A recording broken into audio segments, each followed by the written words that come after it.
Looking at the memo here before I send it out, I want to get an idea of where my margins are at, because it seems like this memo is fading off into left margin. Maybe I'd like my margins to be about 1 inch on either side here, and maybe 2 inches at the top and the bottom. In any case, you can eyeball the rulers, the horizontal and the vertical ruler, and say, well, I got about a ½ inch there. But if you want to break it down to the actual number, if it is maybe 3/4 of an inch or so, you can do that by going to the Page Layout tab here and then clicking in the Page Setup group, its expandable dialog box button. Side note, if you can't see your rulers here, you want to go to the View tab and make sure you're in Print Layout and in the Show Hide group that you check the ruler box. Back to the Page Layout. Click on the expandable group of Page Setup, go to the Margins tab, and there we go. My top margin is about 7/10, the bottom is 1 inch, left is almost 3/4, and the right is 1 1/4. Now you can come in here and say, well, I want the right to be about a ½ inch, and click OK. Automatically applies it. It kind of scoots out the text. It's a little bit wider here on the page because it has more of a margin to work with. You can also click and drag the margin in here up on the horizontal ruler if you'd like.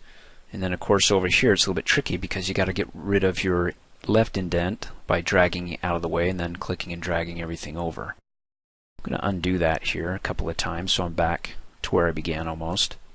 Also, we can come up in the Page Setup group, click on the Margins button, come down here and get something customized here. It lets me know what my last custom setting was. I can go to Normal, have 1 inch on all sides just by clicking on it, or I can go to Custom Margins, which is again the same box that opened up the Page Setup when I clicked on the expandable button for the Page Setup group. Click Cancel, go to the Margin button and say let's do Normal, 1 inch on all sides. We can also change the orientation in the Page Setup group. Clicking on the orientation, let's do Landscape.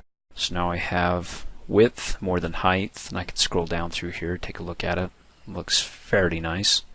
Now if I want to mess with this even more, change the page setup here, you can see just by eyeballing it, it goes over to about 9 inches, the page width, actually about 11, 8.5 by 11 still, but I can stretch that out to 17 by 11.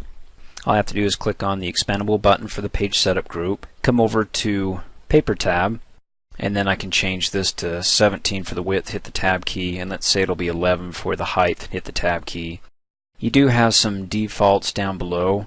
When your printer has different tray sizes, you can select that, but when in doubt you can customize it yourself here, or click on the drop down arrow and choose from a list here as well. Your letter, your legals, your different sizes. But so far I've customized it to a 17 by 11. And then when I'm finished I can go ahead and click OK, or better yet go to the Layout tab and do one more. And what I want to change here is that my text, because it's such a huge document, is sitting at the top. What if I want to center my text? Well, from the Layout tab I can say for vertical alignment, instead of lining everything to the top, how about if we do it to the center? And then go ahead and click OK. So it does two things. I stretched my page out from basically an 8.5 by 11 or portrait of about 11 inches in length out to 17, and then plus I was able to center everything on that document, the text, right in the middle instead of having it all aligned to the top. Come back in here and I can undo it all, of course.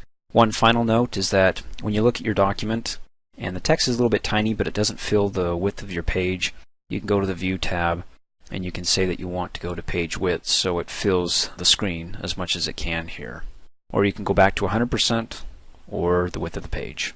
One final shortcut: if you're on the Home tab, instead of clicking up and going to the Page Layout tab and then expanding the group to get your margins, the size of your paper, and the actual layout of where you want the text on the page to be laid out, as long as you have the ruler up, the horizontal rulers here, you can double click in the shaded area. When you double click on it, it automatically brings up your Page Setup box for you. Thanks for watching. Hey, as a quick reminder, if you like my video, please give it a thumbs up. You can also click on me and subscribe to my channel, get notified of the latest videos, and for only $2 a month you can have access to all my Microsoft Office training videos.